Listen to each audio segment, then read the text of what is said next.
In August of 1982, the Clash played their first and only Colorado gig at Red Rocks Amphitheater outside of Denver.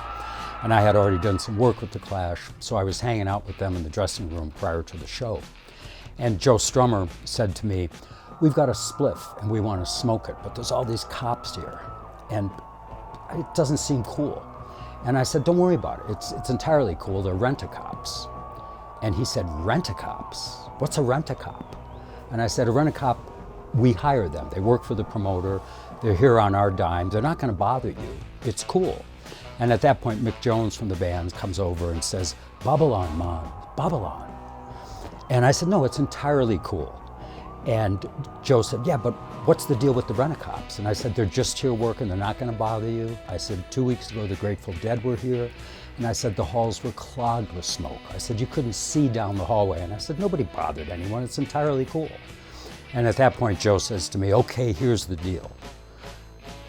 If we light that joint and the cops come in," he said, "you owe me $50.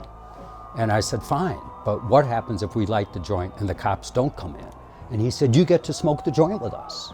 And I said to him, "We'll light the joint."